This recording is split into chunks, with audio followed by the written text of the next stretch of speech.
हरे कृष्णा।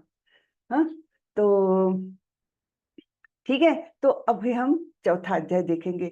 तो एंड कहाँ पर किया था तीसरे अध्याय का भगवान ने, कि जो काम रूपी शत्रु है, अर्जुन का प्रश्न है उसमें, कि अर्जुन पूछता है ऐसा क्यों होता है कृष्ण, कि बिना चाहे, मैं नहीं चाह रहा हूं कोई पाप कर्म करना, फिर भी ऐसा लगता है कि कोई बलादिव नियोजिता, कोई बलपूर्वक मुझसे पाप कर्म करवाना चाह रहा है, तो ऐसा क्यों होता है? तो भगवान बोलते हाँ ऐसा होता है, काम एष क्रोध एष रजोगुण समुद्भवः, हाँ, महाशनो महापापमा विध्येन इह वैरिणम, सबसे बड़ा वैरी हमारा ये काम रूपी दुर्जय शत्रु है, और वो इंद्रिय मन और बुद्धि पर आक्रमण करता है। तो इंद्रियों के स्तर पर यानी बॉर्डर पर ही शत्रु को भगा दो, अंदर आ गए तो बड़ा प्रॉब्लम है ना। सीखा हमने देखा था ना ये, तो बड़ा ही इंटरेस्टिंग चैप्टर था तीसरा, चौथा भी वैसे ही है। तो चलिए मैं शेयर करती हूँ और फिर मंगलाचरण करती हूँ। ओके, हाँ,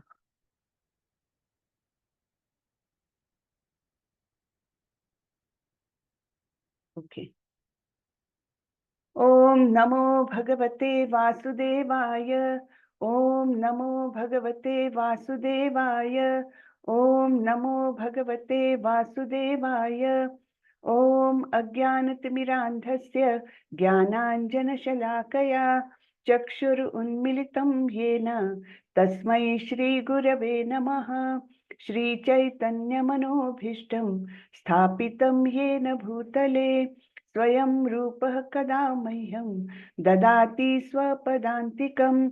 वन्देऽहं श्रीगुरो श्रीयुतपदकमलं श्रीगुरुन् वैष्णवांश्च श्रीरूपं साग्रजातं सहगण रघुनाथान्वितं तं सजीवं साद्वैतं सावधूतं परिजनसहितं कृष्णचैतन्यदेवं श्रीराधा कृष्णपादान् सहगण ललिता श्रीविशाखान्वितांश्च। हे कृष्ण करुणा सिंधु दीनबंधु जगतपते गोपेश गोपिका कांत श्री राधा कांत नमोस्तुते। तप्त कांचन गौरांगी राधे वृंदावनेश्वरी वृषभानुसुते देवी प्रणमामि हरिप्रिये। नमो विष्णुपदाय कृष्णपृष्ठाय भूतले श्रीमते भक्ति वेदांत स्वामी इति नामिने। नमस्ते सारस्वते देवे गौरवाणी प्रचारिणे निर्विशेषाय शून्यवादी पाश्चात्य देशतारिणे। जय श्री कृष्ण चैतन्य प्रभो नित्यानंदा श्री अद्वैत गदाधर श्रीवासादि गौर भक्त वृंदा। हरे कृष्णा कृष्णा कृष्णा हरे हरे, हरे रामा राम रामा हरे हरे, हरे कृष्णा कृष्णा कृष्णा हरे हरे, हरे रामा राम रामा हरे हरे। हरे कृष्ण सभी को, हरे कृष्णा। हरे हरे कृष्णा। कृष्णा। दंडवत प्रणाम माता जी। दंडवत प्रणाम। हरे कृष्णा। हरे कृष्ण हरे माता जी। कृष्णा, हरे दंडवत कृष्ण माता जी। पांचांग प्रणाम। हरे कृष्णा। हरे कृष्णा हरे कृष्णा। जी। हरे कृष्ण माता जी। दंडवत प्रणाम। तो श्रीला प्रभुपाद की जय। श्रीला प्रभुपाद को प्रणाम करें और सभी हमारे गुरुओं को प्रणाम करके राधा गोविंद का स्मरण करके हम आगे बढ़ते हैं चौथे अध्याय की ओर। किताब पकड़। तो आज है हमारा इकाई 1 चल रहा है। हाँ, भगवत गीता का अध्याय जिसमें 1 से 6 हम कवर करने वाले हैं इकाई 1 में, और आज का पाठ है 7वां जिसमें हम कवर करेंगे अध्याय 4। तो पाठ 6 की समीक्षा कर लेते हैं। कृष्ण भावनामृत का अभ्यास कैसे वर्णाश्रम धर्म से परे है। हाँ, तो ये हमने चर्चा की थी कि जब भक्त हो जाता है कोई भी व्यक्ति, तब उसको इन सब बंधनों की, इन सब साधनों की आवश्यकता नहीं रहती, क्योंकि भक्ति सबसे परे है। हाँ, तो सभी वर्णाश्रम धर्म का उद्देश्य क्या है? हाँ, वर्णाश्रम धर्म का उद्देश्य है व्यक्ति को एक उच्च प्रति का भक्त बनाना। क्या बोलते हैं उसको, वर्णाश्रम विभागशाम संसिद्धि हरितोषणम। हाँ, संसिद्धि हरितोषणम, सभी वर्णाश्रम का उद्देश्य यह है कि भगवान को प्रसन्न करना। संसिद्धि हरितोषणम। तो कृष्ण वर्णाश्रम धर्म का पालन क्यों करते हैं? क्योंकि उनको आदर्श प्रस्थापित करना है। अगर वो नहीं करेंगे ऐसा, तो सारा समाज उनका ही अनुसरण करके इस प्रकार से दूषित हो जाएगा, एक खराब वातावरण निर्माण हो जाएगा। फिर इस्कॉन में वर्णाश्रम धर्म का पालन करना। इस्कॉन में वर्णाश्रम धर्म का कैसे पालन होता है, आप बताएं। तो एक तो हम भक्ति को प्राधान्य देते, तो भक्ति सर्वों से परे है, तो इसलिए वर्णाश्रम धर्म की मर्यादाएं इसमें हमको लागू नहीं होती। हम भक्ति मार्ग को चुना है हमने, इसलिए वर्णाश्रम का एकदम बेसिक ऐसा हमको अनुपालन करने की आवश्यकता नहीं, हम सभी भक्त है। अर्जुन के युद्ध न करने के चौथे कारण पर कृष्ण की प्रतिक्रिया और कृष्ण द्वारा वासना का विश्लेषण, ये बहुत इंपॉर्टेंट। काम रूपम दुरासदम, तो ये बताया था कि इंद्रियों के स्तर पर ही तुमको उसको रोकना चाहिए। अब हम चौथा अध्याय चालू करते हैं, जिसमें शुरुआत में भगवान ने भगवत गीता का इतिहास बताया था। तो 5000 वर्ष पहले भगवान ने अर्जुन को गीता बताई, बराबर है ना। कुरुक्षेत्र के युद्ध के मैदान में भगवान ने, जब अर्जुन पूर्णतः निराश हो गए थे, हताश हो गए थे, और उन्होंने सोच लिया था कि मैं युद्ध नहीं करूंगा, तो ये सारी भावनाएं उनके मन में आई थी, तब भगवान ने भगवत गीता वहां पर सुनाई थी। तो क्या ये पहली बार किसी को सुनाई थी? नहीं, भगवान बोलते हैं चौथे अध्याय में कि ये तो मैंने 120 लाख, सॉरी 1200 लाख वर्ष पहले मैंने सूर्यदेव विवस्वान को ये भगवत गीता बताई है। स्वयं भगवान बता रहे हैं। और फिर विवस्वान ने मनु को बताई, जो धरती पर आई, यानी भगवत गीता धरती पर आई मनु के साथ, तो ये 20 लाख वर्ष पहले आई है। और फिर मनु ने इक्ष्वाकु नामक राजा को ये ज्ञान दिया। अब यहाँ पर राजर्षि शब्द इस्तेमाल हुआ है, इमम राजर्षयो विदुहु। तो इसका राजर्षि का क्या मतलब है? यानी राजा तो है लेकिन ऋषि तुल्य है, यानी आसक्ति के बिना एकदम निर्ममो निरहंकारा, ऐसा जो है ममत्व की भावना के बिना आसक्ति रहित होकर जो राज्य करता है केवल प्रजा के भलाई के लिए, तो उनको राजर्षि कहा गया है। तो इस प्रकार से इक्ष्वाकु कौन थे? ये थे उस वंश में जहां पर बाद में जाकर के प्रभु रामचंद्र जी अवतरित हुए थे, है ना, वो इक्ष्वाकु कुल। तो ये इनको फिर मनु के द्वारा इनको ज्ञान मिला था, और फिर इन्होंने अन्य राजर्षियों को भी अपनी वंश परंपरा से उनको भी यही ज्ञान दिया था। तो यहाँ पर कौन सा श्लोक आता है? यहाँ पर श्लोक आता है कि एवं परंपरा प्राप्तम इमं राजर्षयो विदुः सकाले नेह महता योगो नष्टः परंतप। अब एक गुरु से दूसरे शिष्य को, शिष्य फिर गुरु बनता है, दूसरे शिष्य को देता है। इस प्रकार ये गुरु शिष्य परंपरा बहुत सालों तक चलती आई, लेकिन फिर क्या हो गया, बहुत सारा कालावधि निकल जाने के बाद ये शुद्ध ज्ञान जो है वो लुप्त हो गया, उसकी शुद्धता कम हो गई, है ना। जैसे डाइल्यूट हो जाता है ना कोई चीज, वैसा ये ज्ञान भी डाइल्यूट होते गया, शुद्ध रूप में नहीं बचा, एडल्टरेटेड हो गया। और तब भगवान बोलते हैं इसलिए मैं अभी ये ज्ञान तुमको दे रहा हूँ, ठीक है। तो पहला ये आता है, पहले श्लोक में भगवान बोल रहे हैं कि इमं विवस्वते योगम प्रोक्तवान हम अव्ययम विवस्वान मनवे प्राहुर मनुर्इक्ष्वाकवे ब्रवीत, है ना। तो इस प्रकार इक्ष्वाकु तक आया और फिर अन्य राजर्षियों को दिया गया, लेकिन वो काल के साथ, समय के साथ ये जो ज्ञान है वो लुप्त हो गया लगता है। स काले नेह महता योगो नष्ट परंतप। कालक्रम में यह परंपरा छिन्न हो गई है, अतः यह विज्ञान यथा रूप में लुप्त हो गया लगता है। यथा रूप में यानी शुद्ध रूप में ये ज्ञान नहीं रहा, ये विज्ञान नहीं रहा, और इस प्रकार वो लुप्त हो गया। ऐसे भगवान बता रहे हैं। अब हाँ, यहाँ पर प्रभुपाद जी बोलते हैं समय बहुत शक्तिशाली है, यह बदलता है, मूल स्थिति को मारता है। आपके पास अनुभव है, आप कुछ भी खरीद ले, यह बहुत ताजा है, नया है, लेकिन समय इसे मार देगा, जर्जर हो जाएगा, यह एक समय में, नियत समय में बेकार हो जाएगा। तो ये हर चीज के लिए लागू है, प्रभुपाद जी का वाक्य है ना।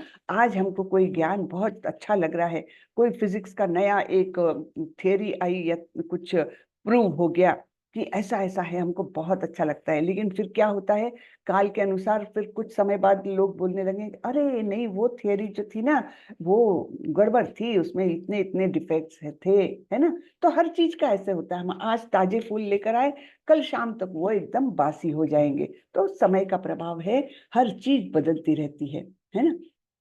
तो काल यानी समय भी होता है, और काल यानी मृत्यु भी होता है। तो हर वस्तु को अपनी मृत्यु तक ले जाने वाला जो है वो काल है, बराबर ना। तो इस प्रकार ये समय बहुत शक्तिशाली होता है।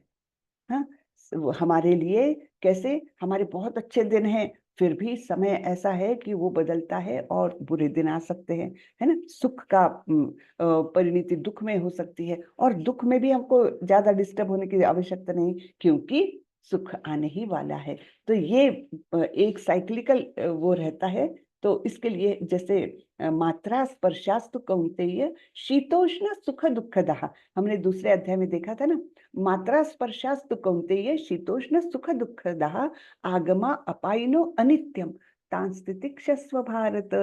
ये पहला उपदेश है भगवान का, इंस्ट्रक्शन है।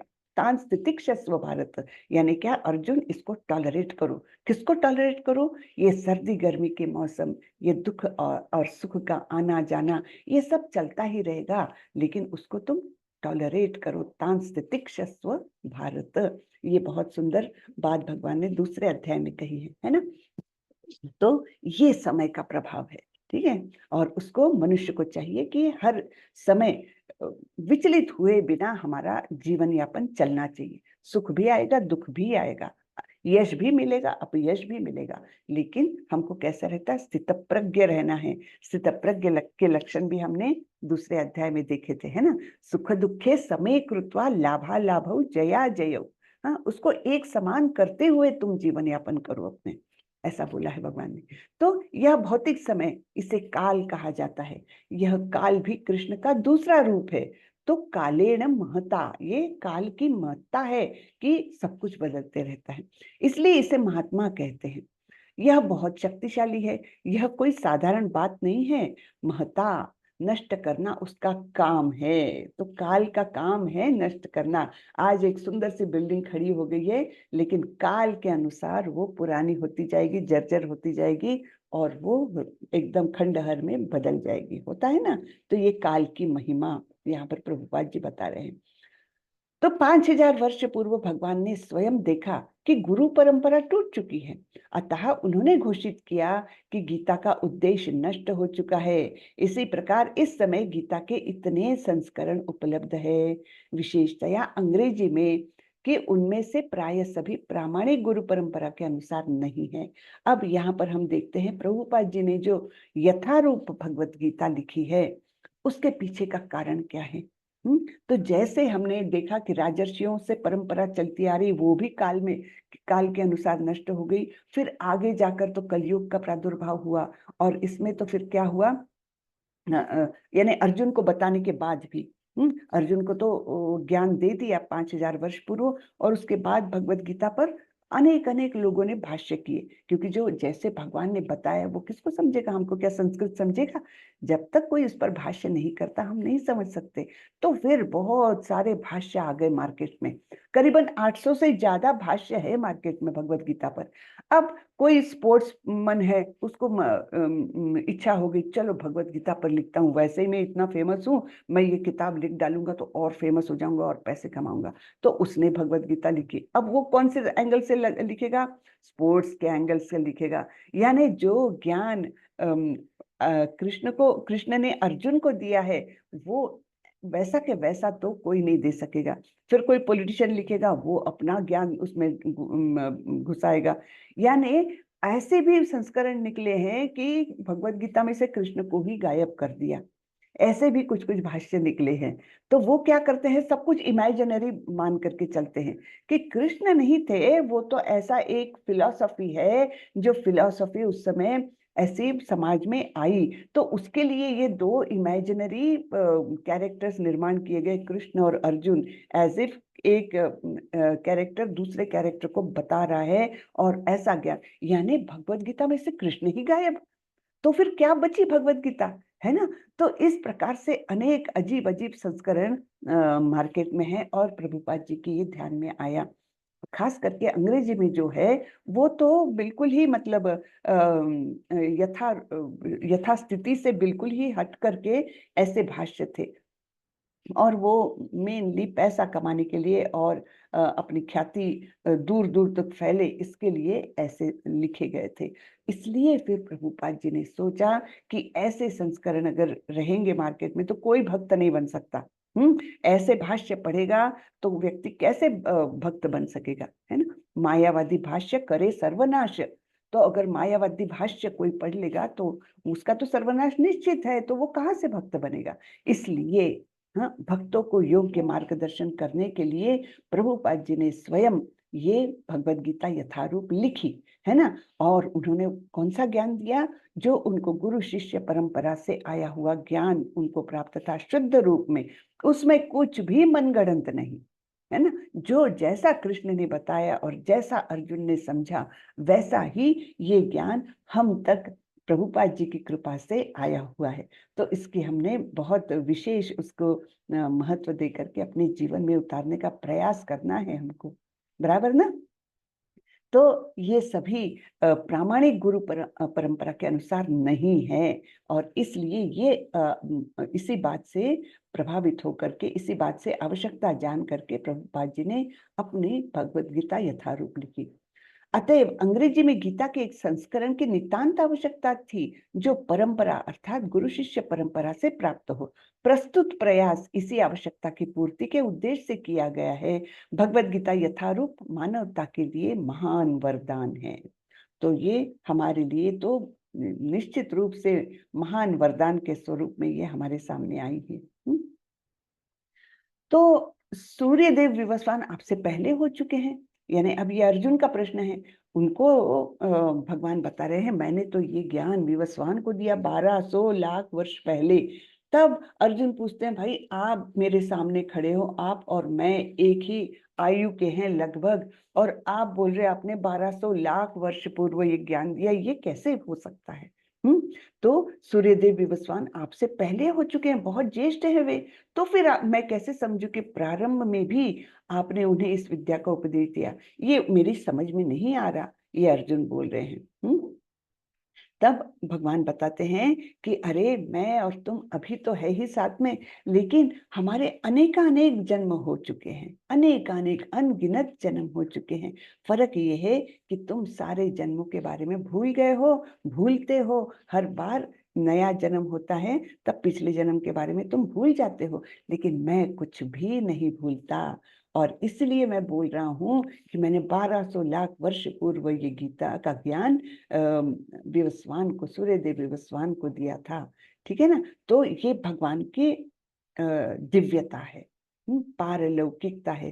क्या कि वे हमको प्रतीत होते हैं जन्म लेते हुए, लेकिन उनका जो अस्तित्व है वो कंटिन्यूएशन में रहता है। वो कभी भी कुछ भी भूलते नहीं हैं। वो भूत भविष्य वर्तमान सभी तीनों कालों का सब कुछ जानते हैं हमेशा। लेकिन हमारा जैसे ही शरीर बदलता है, एक शरीर से दूसरे शरीर में हमारी आत्मा जो है वो स्थानांतरित होती है, वैसे ही हम पिछले जन्म का सब कुछ भूल जाते हैं। लेकिन भगवान का ऐसा नहीं होता, ये उनका दिव्यत्व है।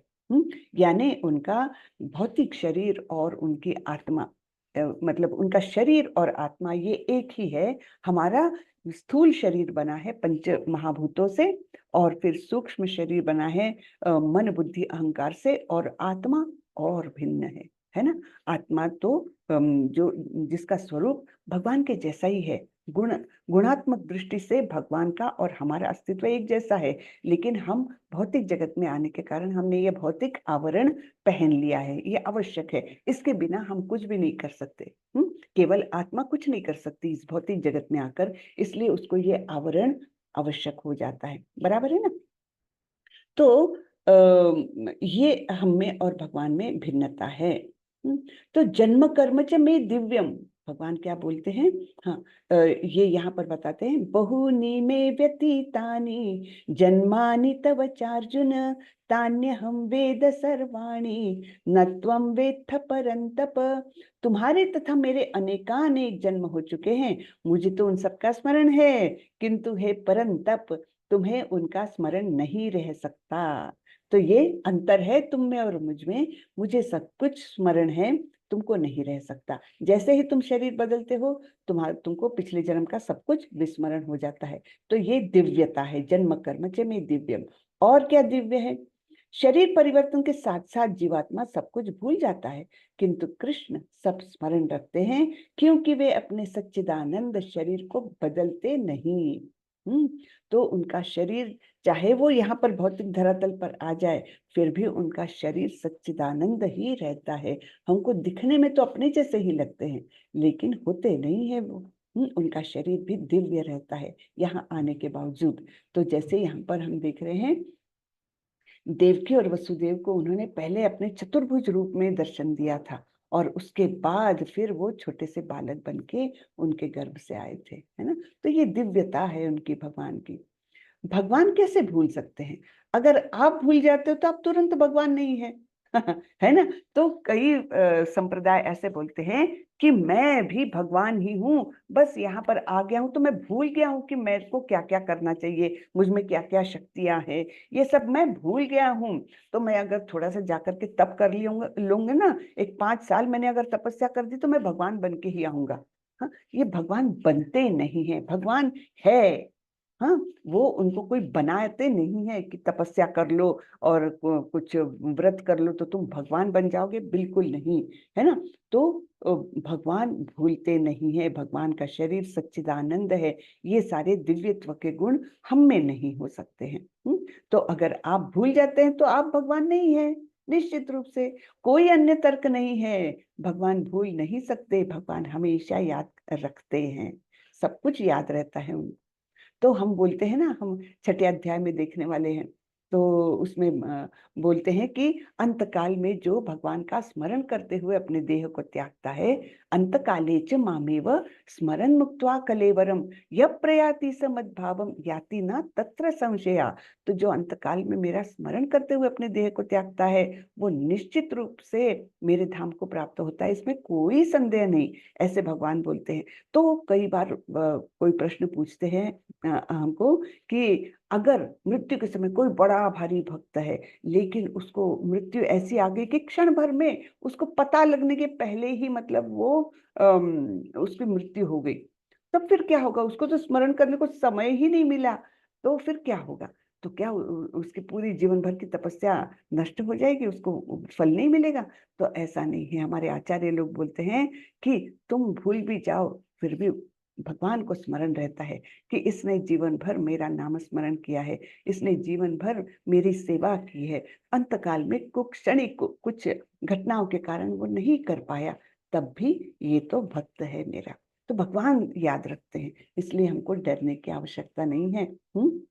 जीवन भर हमको प्रैक्टिस करनी है भगवान का नाम लेने की, और ऐसा एक हमारी मानसिकता ऐसी तैयार होनी चाहिए कि मृत्यु के समय भी हम डगमगाएं नहीं, भगवान का स्मरण करें, भगवान का नाम हमारे मुख पर आए, है ना। इससे बड़ी अच्छी बात क्या हो सकती है, बराबर है ना। तो मायावादी दार्शनिक कहते हैं कि मैं भगवान हूं, अब मैं माया के भ्रम में हूं, मैं अपने आप को भूल गया हूं कि मैं भगवान हूं और ध्यान से मैं भगवान बन जाऊंगा। यह सब बकवास है, कोई नहीं, भगवान खुद को नहीं भूलते, हाँ, कभी नहीं भूल सकते। तो अगर वो भूल रहा है तो वो भगवान नहीं है। तो इस प्रकार से प्रभुपाद जी ने एकदम स्पष्टता से कैसे भगवान और जो मायावादी लोग, जो हम मैं भी नारायण हूँ, तुम भी नारायण हो, हम सभी नारायण हैं, अलग अलग थियरीज चलती है ना। तो उन सबको प्रभुपाद जी एकदम स्पष्टता से उनका निरसन कर देते थे कि ऐसा नहीं हो सकता, भगवान एक ही है। हाँ, फिर और दिव्यता क्या है भगवान के इसकी, भगवत गीता 4.6 to 9 से उपदेश के लिए प्रासंगिक बिंदुओं की पहचान करे, इस पर विशेष ध्यान दे। संस्कृत शब्द, वाक्यांश, उपमा। तो बताए तो कौन सी उपमाएं आई है, जरा सा हम डिस्कस करते हैं। 4.6 से लेकर 4.9 तक कौन सी उपमाएं आई है? कोई बता सकेगा? बहुत सुंदर सुंदर उपमाएं ली, आप लोगों ने पढ़ा होगा ना। आप लोगों का भक्ति वृक्ष चलता है कि नहीं चलता है? जी माता जी, चलता है। चलता है ना, तो उसमें डिस्कस करना चाहिए ये सारे पॉइंट्स, कौन सी उपमाएं दी गई है।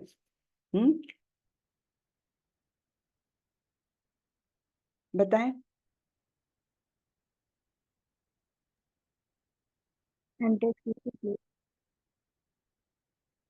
हैंड रेस कर सकते हैं आप लोग। मेरी आवाज आ रही है ना स्पष्टता से? जी माता जी। जी।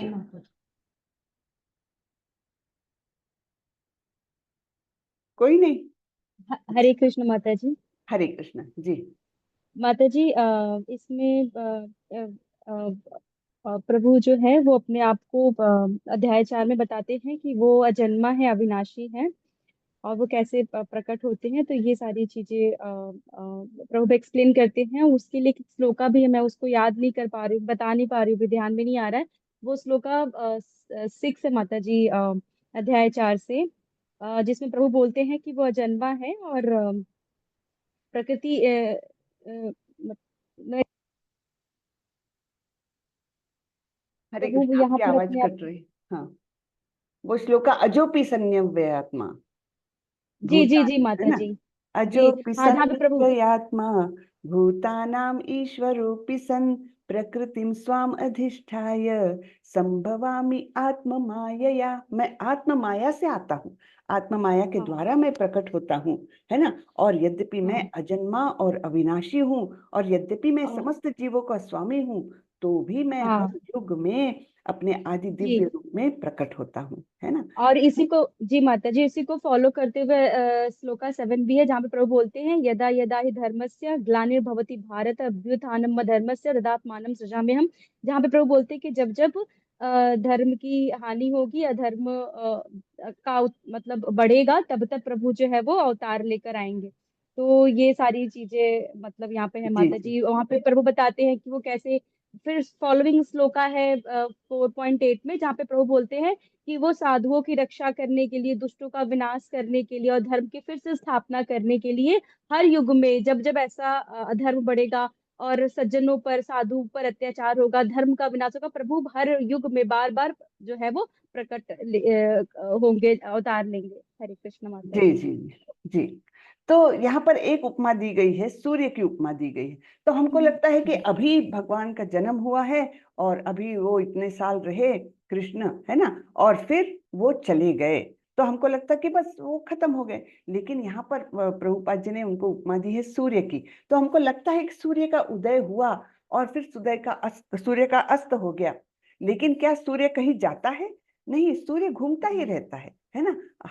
हमको नहीं दिख रहा है, लेकिन और कहीं रहता ही है ना। तो सूर्य कभी भी वास्तविकता से डूबता नहीं है, वास्तविकता से वो अदृश्य नहीं होता है। वैसे ही भगवान का भी है, इस ब्रह्मांड में नहीं, अनेकों ब्रह्मांड में उनका विचरण चलते रहता है। तो यहाँ की लीलाएं खत्म की, तब दूसरे ब्रह्मांडों की चालू करते होंगे। साइमल्टेनियसली भी चालू कर सकते हैं, क्योंकि वे तो अपने आप को कितने भी शरीरों में वो अपने आप को एक्सपैंड कर सकते हैं। तो इस प्रकार से भगवान की अनंत लीलाएं अनंत जगह पर चलती ही रहती है। तो ये हमने देखा, सूर्य का उदाहरण दिया है ना, उनका आविर्भाव और तिरोभाव सूर्य के उदय और अस्त के जैसा है। सूर्य का उदय होना और सूर्य का अस्त होना, ऐसा उनको बताया गया है। फिर 7वें श्लोक में भगवान बोलते हैं, यदा यदा ही धर्मस्य ग्लानिर्भवति भारत अभ्युत्थानम अधर्मस्य तदात्मानं सृजाम्यहम्। तो जब भी और जहां भी धर्म का पतन होता है और अधर्म की प्रधानता होने लगती है, तब तब मैं अवतार लेता हूँ। तो सृजामी का क्या अर्थ बताया है, पहले ही शुरुआत के ही तात्पर्य की शुरुआत में ही है। सृजामी का अर्थ मैं सृजन करता हूं, ऐसा नहीं। ये महत्वपूर्ण शब्द बताया है कि भगवान स्वयं यथा रूप में प्रकट होते हैं, अपने वास्तविक रूप में वे प्रकट होते हैं। सृजामी का अर्थ यहाँ पर प्रभुपाद जी ने स्पष्ट किया है। अपने वास्तविक रूप में, नित्य रूप में वे प्रकट होते हैं, सृजामी। तो ये फिर ये हुआ। और इसमें कौन सी उपमाएं आई हैं, उपमाओं का थोड़ा सा हमने अभ्यास करना चाहिए, क्योंकि उससे आप लोगों को प्रीचिंग के लिए बाहर जाना होगा। हाँ, भक्ति शास्त्री होने के बाद कुछ ना कुछ क्लासेस लेने होंगे, कहीं प्रीचिंग करना होगा, करना ही चाहिए, क्योंकि ये तो प्रभुपाद जी की जो मूवमेंट है, ये क्या है, ज्यादा से ज्यादा लोगों को कृष्ण भावनामृत में लाना है हमको। तो इसलिए उपमाएं जो है वो हमको मदद करती है, कोई भी एक पॉइंट हम ठीक से रख पाए उसके लिए। तो इसमें एक अर्ध कुक्कुट न्याय के बारे में प्रभुपाद जी बताते हैं। लोग क्या करते हैं कि जो उनको फायदेमंद लगा बस उसको ग्रहण कर लेते हैं, बाकी छोड़ देते हैं। तो वैसा योग्य नहीं है ना। जो है पूर्णतः से, अगर भगवत गीता को आप पढ़ते हो, उसका अवलंबन करते हो, तो पूर्णता से करो। ये नहीं कि उसके कुछ पॉइंट्स ले लिए और कुछ पॉइंट्स छोड़ दिए, ऐसा नहीं होता है ना। तो पशु बलि के बारे में यहाँ पर प्रभुपाद जी ने लिखा है कि वेदों को वे लोग क्या करते हैं, वेदों को नकारते हैं, भगवान को भी नकारते हैं, भगवान है नहीं। लेकिन वेदों में पशु बलि का जो कुछ पार्ट है उसको वे लोग अपनाते हैं, क्योंकि उनको वो सहायकारी है ना। उनको वो जो अपनी इंद्रिय तृप्ति के लिए जो गलत काम करने जा रहे हैं, उसको वो सपोर्ट के लिए वैदिक शास्त्रों का पुष्टि देते हैं कि देखो वेदों में तो बोला है पशु बलि देने के लिए, फिर मैं क्यों न करूं, है ना। तो इस प्रकार से आधा अपनाना और आधा छोड़ देना ये योग्य नहीं है। इसको अर्ध कुक्कुट न्याय बोलते हैं। इसकी कहानी पता है कि आप लोगों को अर्ध कुक्कुट न्याय किसके लिए बोल रहे हैं, कि एक आदमी के पास एक अच्छी मुर्गी थी, बड़ी सी, है ना, और वो अंडा देती थी और इधर से चारा भी खाती थी। तो उसको लगता था कि काय के लिए, ये तो हम ऐसा करते हैं कि जहां से अंडे मिलते बस उतने पार्ट को रखते हैं, ये खाती है इतना सारा दाना खाती है, उतना पार्ट निकाल देते हैं, अपने को क्या करना, अपने को अंडे से मतलब है। तो ये अर्ध कुक्कुट न्याय, क्या उसको उसका फायदा होगा? नहीं, अगर वो आधा करेगा वो मुर्गी को, तो उसको तो कुछ मिलना नहीं है ना। तो ये अर्ध कुक्कुट न्याय, इस प्रकार से लोग उसका गलत इस्तेमाल करते हैं वैदिक शास्त्रों का, कि इसमें तो ऐसा बलि का ये किया है, वेदों में तो बोला है कि पशु बलि दी जा सकती है, लेकिन वो कौन सी हालत में किन लोगों के लिए उसको दिया है, तमोगुणी लोगों के लिए खास करके वो है ना। वेदों में पशु बलि किसके लिए बताई गई है, जो तमोगुणी लोग, जो अंधाधुंध गलत काम करेंगे, उनको कुछ स्वरूप में तो भी मर्यादित करने के लिए वेदों में उन लोगों के लिए पशु बलि बोली है। हाँ, लेकिन फिर उसमें कुछ नियम बताए हैं कि इस दिन ही कर सकते हो, इतना ही कर सकते हो, इसी प्राणी को कर सकते हो, ऐसे कुछ मर्यादाएं डाल दी है कि कम से कम जो एकदम अमर्यादित स्वरूप में पशुवध हो रहे हैं, उनको कम से कम मर्यादित कर सके। लेकिन इसका मतलब ये नहीं कि बस उतना ही पकड़ो और बाकी सब छोड़ दो। नहीं, वेदों में और भी तो बहुत अच्छी अच्छी बातें बताई है, वो नहीं लेते हैं लोग, है ना। तो ये अर्ध कुक्कुट न्याय वाली बात हमने ये 7वें तात्पर्य में हम देख सकते हैं। उसको हमने अच्छे से, आप लोग पढ़िएगा उसको ठीक से। फिर उसके अगले श्लोक में क्या बोलते हैं, परित्राणाय साधूनां विनाशाय च दुष्कृतां धर्म संस्थापनार्थाय संभवामि युगे युगे। तो ये दो श्लोक तो बहुत ही फेमस हो गए थे, है ना, क्योंकि वो सीरियल में आते थे ना, तो बहुत लोगों को ये अपने आप ही लर्न हो गए थे। तो ये एक ही फायदा हुआ उस सीरियल का। बाकी हमारे नाम निष्ठादास प्रभु जी बोलते हैं ना, ये सीरियल्स वगैरह कभी यानी जो इस पर आधारित है, हमारे भगवत गीता पर बोलिए या महाभारत पर बोलिए या रामायण पर बोलिए, ये सीरियल्स क्या करते हैं, कहीं ना कहीं हमारे बिल्कुल हमको पता भी नहीं चलता और किस प्रकार से वो मायावादी सिद्धांत या कुछ नकली बातें, कुछ गलत बातें हमारे ही धर्म के बारे में हमारे मन में कब आ जाती है हमको पता ही नहीं चलता। इसलिए ऐसे सीरियल्स देखना भी हमारे लिए बिल्कुल मना है। तो क्योंकि जो बना रहा है, जो एक्ट कर रहा है, वो लोग भक्त है ही नहीं, तो भक्ति वहां से कहाँ से मिलेगी हमको। और हमको तो चाहिए, सारे शास्त्रों में से हमको तो भक्ति चाहिए है। तो भक्त लोग नहीं बनाएंगे तो भक्ति कहाँ से आएगी, बराबर है ना। तो इसलिए हमको बहुत सावधानी से ये बातें देखनी चाहिए।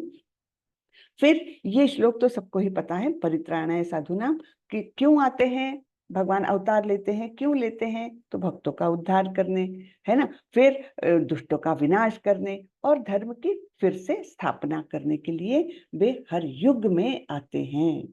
ठीक है। सो धर्म संस्थापनार्थाय, धर्म के सिद्धांत संस्थापन यानी स्थापन करना, और उद्देश्य उस उद्देश्य से।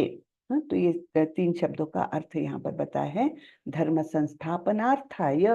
हाँ, तो धर्म के सिद्धांत के स्थापना के उद्देश्य से वे हर युग में आते हैं।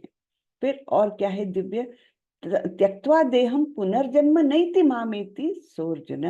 हे अर्जुन, जो मेरे आविर्भाव तथा कर्मों की दिव्य प्रकृति को जानता है, वह इस शरीर को छोड़ने पर इस भौतिक संसार में पुनः जन्म नहीं लेता, अपितु मेरे सनातन धाम को प्राप्त होता है। तो ये महत्व है जन्म कर्म च मे दिव्यम, भगवान के दिव्य जन्म और दिव्य कर्मों को जानने का ये फायदा है कि उस मनुष्य को फिर से जन्म नहीं लेना पड़ता, यानी मृत्यु लोक में नहीं आना पड़ता, यानी भगवत धाम में उसको एंट्री मिल जाती है ना। तो इस प्रकार से ये महत्व है, जन्म कर्म च मे दिव्यम एवं यो वेत्ति तत्वतः, तत्वतः जो जानता है, वास्तविक रूप में जो जानता है, एवं यो वेत्ति तत्वतः त्यक्त्वा देहम पुनर्जन्म नैति माम एति स अर्जुन। तो इस प्रकार यहाँ पर बताया है कि उनको फिर से पुनर्जन्म लेने की आवश्यकता नहीं होती, वो मेरे धाम को आते हैं। तो इसमें हम अवलोकन करेंगे चौथे अध्याय का 1 से 10 के श्लोक में कृष्ण के बारे में दिव्य ज्ञान दिया गया है। 11 से 15 में कृष्ण सभी पंथों के लक्ष्य और वर्णाश्रम के निर्माता के रूप में। तो यहाँ पर भगवान ने बताया है, चातुर्वर्ण्यमया सृष्टम गुण कर्म विभागशः तस्य कर्तारमपि मां विद्य कर्तारम व्ययम, है ना। तो 4 वर्णों को, मतलब समाज को, हर समाज को 4 वर्णों में मैंने विभाजित किया है। वो वर्ण किस पर आधारित है, गुण और कर्म पर। ऐसा नहीं है कि जन्म पर आधारित है, जो आजकल की स्थिति है वैसा भगवान ने बनाया ही नहीं। उस व्यवस्था का पूरा विपर्यास अभी हम समाज में देख रहे हैं, बिल्कुल अलग व्यवस्था हो गई है। भगवान ने किस लिए बनाए, कि गुण और कर्म के अनुसार उस व्यक्ति को उस वर्ण में स्थापित करने का, और फिर वो अपने स्वभाव के अनुसार वो कार्य करते रहे और अपनी आत्मोन्नति भी करते रहे। तो वर्णाश्रम का बेसिक उद्देश्य ये है कि अपने अपने स्वभाव के अनुरूप कार्य करते हुए मनुष्य आत्मोन्नति करते रहे, धीरे धीरे धीरे भगवत प्राप्ति की ओर जाने लग जाए, है ना। ये उद्देश्य है वर्ण और आश्रमों का। ठीक है, तो भगवान ही वर्णाश्रम के निर्माता है। फिर कर्मयोग 16 से 24 तक कर्मयोग ज्ञानियों के लिए। तो ये हम देख लेते हैं क्या है 16 से लेकर के।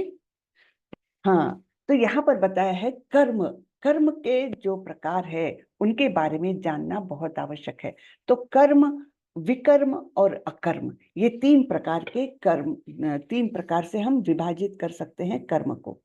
तो जो कर्म बोला गया है वो शास्त्र के अनुरूप जो कुछ है वैसे कर्म जो कार्य करना, वो विकर्म क्या है? वैदिक शास्त्रों का उल्लंघन करते हुए कर्म करना विकर्म है। और अकर्म क्या है? अब ये कर्म और विकर्म ये दोनों भी कर्म बंधन उत्पन्न करते ही है। चाहे आप अच्छा काम करो, चाहे आप बुरा काम करो, दोनों भी प्रकार के कर्म जो है वो कर्म बंधन उत्पन्न करते हैं। और कर्म बंधन क्या है? हमको फिर से भौतिक जगत में आने के लिए कंपेल करते हैं, है ना। जब कर्म बंधन बना है तो उसका फल जो आना है उसको भोगने के लिए हमको वापस यहाँ आना पड़ता है। तो इस प्रकार से हमको भौतिक जगत में बांधे रखते हैं ये कर्म बंधन। लेकिन अकर्म क्या है? अकर्म यानी वैसा कर्म जो कर्म बंधन उत्पन्न न करे। ठीक है, तो ये 3 प्रकार के कर्म हमने देखे, कर्म, अकर्म और विकर्म। तो सबसे अच्छा कौन सा है? अकर्म। अर्थात भगवान के लिए जब हम कोई भी काम करते हैं, कृष्ण भावनामृत में जब हम काम करते हैं, तो उसका कोई भी कर्म बंधन उत्पन्न नहीं होता, इसलिए वो सर्वश्रेष्ठ है। तो ये सब कर्म के बारे में बताया है। और बताए ही इनकी गति बहुत गहन है। कर्म की गति यानी कौन सा कर्म अच्छा, कौन सा कर्म बुरा, कौन सा कर्म बंधनों से मुक्ति दिलाएगा, ये इनके सबकी जानकारी जो है ये गहन विषय है। ये आसानी से हमको समझ में नहीं आएगा। तो कर्म की बारीकियों को समझना अत्यंत कठिन है। अतः मनुष्य को चाहिए कि वह ठीक से जाने कर्म क्या है, विकर्म क्या है, अकर्म क्या है। हाँ, फिर आगे भगवान बोलते हैं, कर्मण्य कर्म यः पश्येत अकर्मणि च कर्म यः स बुद्धिमान मनुष्येषु संयुक्तः कृष्ण कर्म कृत। जो मनुष्य कर्म में अकर्म और अकर्म में कर्म देखता है वह सभी मनुष्यों में बुद्धिमान है और सब प्रकार के कर्मों में प्रवृत्त रहकर भी दिव्य स्थिति में रहता है। अब ये ऐसा कैसा काम हुआ भाई जो दिव्य स्थिति में लाएगा? तो हर कर्म अगर हम भगवान को अर्पित करते हुए करें तो वो दिव्य हो जाता है। जो भी कृष्ण के लिए करे वो दिव्य हो जाता है। हाँ, जो भी कृष्ण से संबंध निर्माण करे वो दिव्य हो जाता है। ठीक है ना। तो हमारा हर कर्म अगर हम भगवान से संबंधित करेंगे तब फिर क्या हो जाएगा? हर कर्म हमारा दिव्य हो जाएगा। इस प्रकार हम मुक्त हो जाएंगे कर्म बंधनों से। बराबर है। तो अकर्म का अर्थ यहाँ पर दिया है कर्म के फल के बिना। तो कर्म का फल तो आना है, लेकिन फिर हमने क्या करना है? उस फल को पूर्णतः समर्पित करना है भगवान को। वो मेरा नहीं है कर्म फल, वो भगवान का हो गया। हाँ? तब वो कर्म अपने आप हमको कर्म बंधनों से मुक्ति दिलाएगा। फिर बलिदान जिनके परिणाम स्वरूप ज्ञान होता है। तो अनेक प्रकार के बलिदान यहाँ पर दिया है। ज्ञान यज्ञ है ना, द्रव्य यज्ञ, तपो यज्ञ है ना, अनेक प्रकार के यहाँ पर ये दिए हैं। और बताया है ब्रह्मार्पणम ब्रह्म हविर ब्रह्माग्नो ब्रह्मणाहुतम ब्रह्मैव तेन गंतव्य ब्रह्म कर्म समाधिना। यानी जो व्यक्ति कृष्ण भावनामृत में पूर्णतया लीन रहता है उसे अपने आध्यात्मिक कर्मों के योगदान के कारण अवश्य ही भगवत धाम की प्राप्ति होती है, क्योंकि उसमें हवन आध्यात्मिक होता है और हवि भी आध्यात्मिक होती है। यानी उसके कर्म भी आध्यात्मिक और कर्म फल भी आध्यात्मिक। इस प्रकार से वो पूर्णतः आध्यात्मिक कर्म और कर्म फल हो जाते हैं। तो निश्चित रूप से उसको भगवत धाम की प्राप्ति हो जाती है। ये बताया है 24वें श्लोक में। फिर आगे जाकर ये बलिदान जो बताए हैं उनमें कौन से हैं? दैव यज्ञ है ना। दैवमेवा परे यज्ञम योगिनः पर्युपासते। तो अलग अलग भिन्न भिन्न प्रकार के अनेक योग यज्ञ बताए हैं। हाँ, फिर कुछ लोग श्रवण का यज्ञ करते हैं, कुछ लोग वाणी का यज्ञ करते हैं। हाँ, अलग अलग प्रकार से। फिर कुछ लोग इंद्रियों के निग्रह का यज्ञ करते हैं, कुछ आत्म संयम करते हैं, कुछ द्रव्य यज्ञ करते हैं और कुछ ज्ञान यज्ञ करते, स्वाध्याय है ना, ज्ञान यज्ञ ये सब करते हैं। कोई प्राण अपान वायु को स्थिर रख करके इस प्रकार का यज्ञ करते हैं। कोई अपने आहार पर नियंत्रण करके उस प्रकार का भी यज्ञ होता है। तो अलग अलग प्रकार के यज्ञ होते हैं। लेकिन फिर आगे क्या बोलते हैं भगवान? एवं बहुविधा यज्ञ वितता ब्रह्मणो मुखे कर्मजान विद्धितान सर्वान एवं ज्ञात्वा विमोक्षसे। ये विभिन्न प्रकार के यज्ञ वेद सम्मत है और ये सभी विभिन्न प्रकार के कर्मों से उत्पन्न है। इन्हें इस रूप में जानने पर तुम मुक्त हो जाओगे। लेकिन फिर और उनका ग्रेडेशन भी भगवान ने बताया है। श्रेयान द्रव्य मया यज्ञ ज्ञान यज्ञ परंतप सर्व कर्माखिलम पार्थ ज्ञाने परिसमाप्यते। ये सारे यज्ञों का पर्यवसन कहाँ होता है, कहाँ जाकर मिलते हैं? ये ज्ञान में, यानी ज्ञान से युक्त होकर के अगर तुम कर्म करोगे तब फिर तुम्हारे कर्म बंधन उत्पन्न नहीं करेंगे। अब ये ज्ञान पाए तो कहाँ से? गुरु के पास जाओ, बराबर है ना। ज्ञान पाने के लिए गुरु के पास जाओ और उनसे ज्ञान प्राप्त करो। लेकिन किस प्रकार से, क्या विधि है गुरु से ज्ञान प्राप्त करने की? तो यहाँ पर एक बहुत इंपॉर्टेंट श्लोक आता है। ये हम सबको बिल्कुल कंठस्थ होना ही चाहिए और इसका अमल भी करना चाहिए। तद्विद्धि प्रणिपातेन परिप्रश्नेन सेवया उपदेक्षन्ति ते ज्ञानम ज्ञानिनस्तत्वदर्शिनः। तो ये सारा ज्ञान पाने के लिए तुम गुरु के पास जाकर सत्य को जानने का प्रयत्न करो, उनसे विनीत होकर जिज्ञासा करो और उनकी सेवा करो। स्वरूप सिद्ध व्यक्ति तुम्हें ज्ञान प्रदान कर सकते हैं क्योंकि उन्होंने सत्य का दर्शन किया है। अब हमको गुरु के पास तो जाना है, लेकिन गुरु भी कैसे होना चाहिए? प्रामाणिक गुरु होने चाहिए, स्वरूप सिद्ध व्यक्ति जिन्होंने सत्य का दर्शन किया है, अर्थात वे स्वयं एक महान भक्त है। अब उनके पास गए, फिर उनसे क्या करना है? एक तो विनीत भाव होना चाहिए। जब भी हम गुरु के सामने जाए तो हमारे मन में पूर्णतः विनीत भाव होना चाहिए, कोई एग्रेशन नहीं होना चाहिए। ये तो पहली कंडीशन है बिल्कुल। और फिर उनकी सेवा करो, विनीत भाव से जाओ, सेवा करो और फिर जिज्ञासा भी करो। ऐसा नहीं कि बस उन्होंने बताया और तुमने श्रवण कर लिया, नहीं। यहाँ पर हम भगवद गीता में अर्जुन का भी रोल देखते हैं। वो किस प्रकार बीच बीच में भगवान से जिज्ञासा कर रहे हैं, प्रश्न पूछ रहे हैं। तो जब तक प्रश्न नहीं पूछेंगे तब तक गुरु और शिष्य के संवादों के बीच एक फ्लो नहीं बनेगा, विचारधारा एक नहीं बनेगी, है ना। तो इसलिए प्रश्न पूछना, जिज्ञासा करना, ये भी एक अच्छे शिष्य का एक गुण विशेष है। यानी क्या है? एक तो विनीत भाव होना चाहिए, सेवा भाव होना चाहिए, सेवा करना चाहिए गुरु की, और जिज्ञासा करनी चाहिए, लेकिन विनीत भाव से ही जिज्ञासा करनी चाहिए। जैसे आजकल के बच्चे करते हैं कॉलेजेस में वगैरह कि सामने वाले को उनके टेस्ट करने के लिए क्वेश्चन पूछते हैं कि बताइए, ये बताइए। ऐसे ऐसे बिल्कुल नहीं, हमारे आध्यात्मिक जगत में ऐसे बिल्कुल नहीं चलता।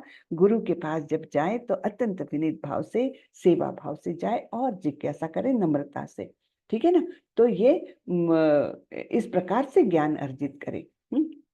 फिर पारलौकिक ज्ञान का सारांश दिया है 34 से 42 तक के श्लोक में।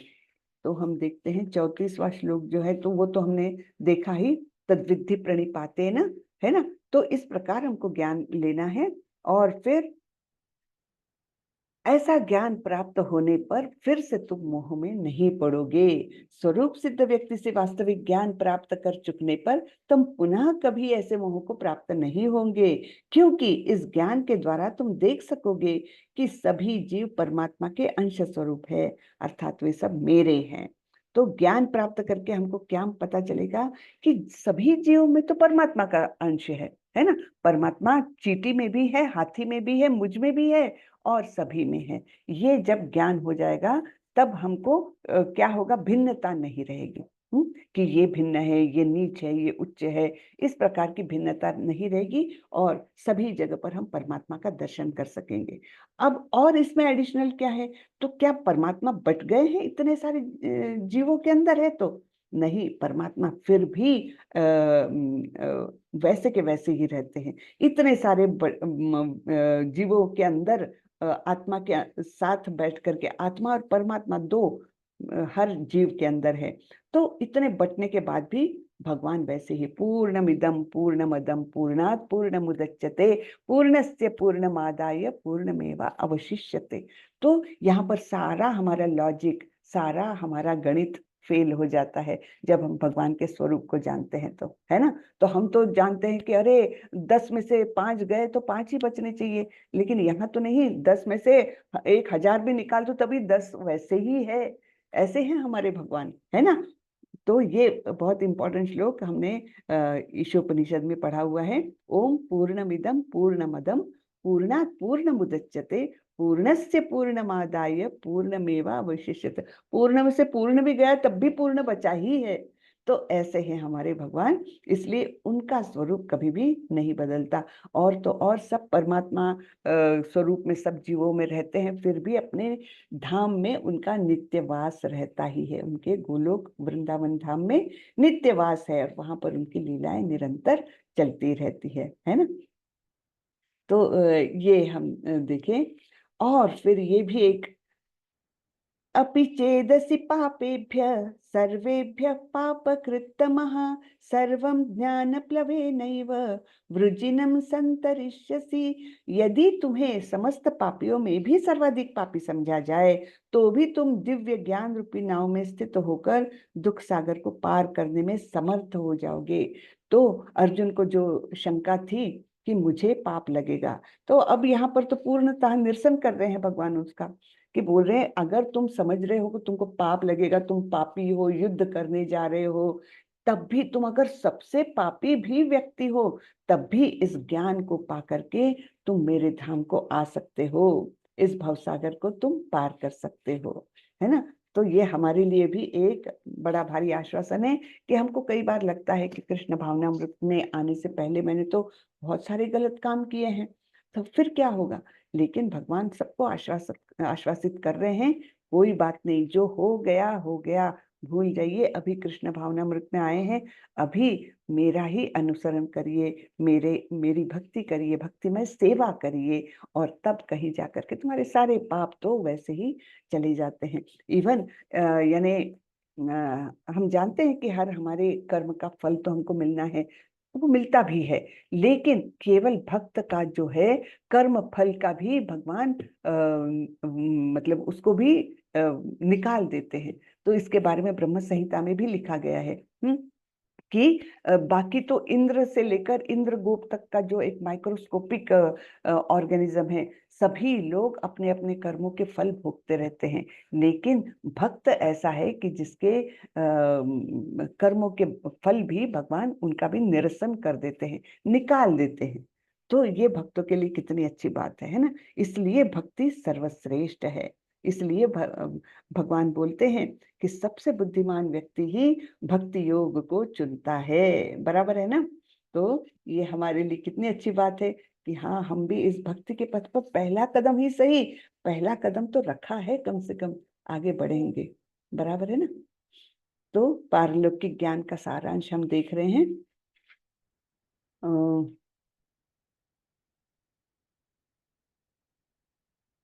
हाँ, तो अंत में भगवान क्या बोलते हैं, योग संन्यस्त कर्माणम ज्ञान सच्छिन्न संशयम आत्मवंतम न कर्माणि निबंधन्ति धनंजय।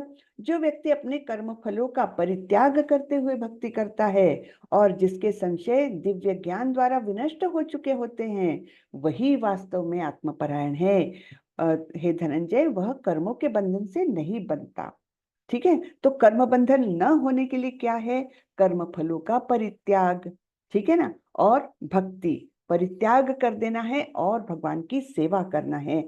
तो इस प्रकार जिसके संशय, इसमें कोई भी संशय नहीं रहना चाहिए हमारे मन में। जब हमने भक्ति का मार्ग चुना है, हमने सारे कर्म फलों को, जो भी कर्म करते हैं उसका फल हम भगवान को समर्पित करते हैं, तब हमारे मन में संशय बिल्कुल नहीं रहना चाहिए, है ना। तस्मादज्ञान संभूतम हृत्सं ज्ञानासीनात्मनः चित्वैनं संशयं योगम उत्तिष्ठोत्तिष्ठ भारत। अतएव तुम्हारे हृदय में अज्ञान के कारण जो संशय उठे हैं, उन्हें ज्ञान रूपी शस्त्र से काट डालो। हे भारत, तुम योग से समन्वित होकर खड़े हो और युद्ध करो। ठीक है ना।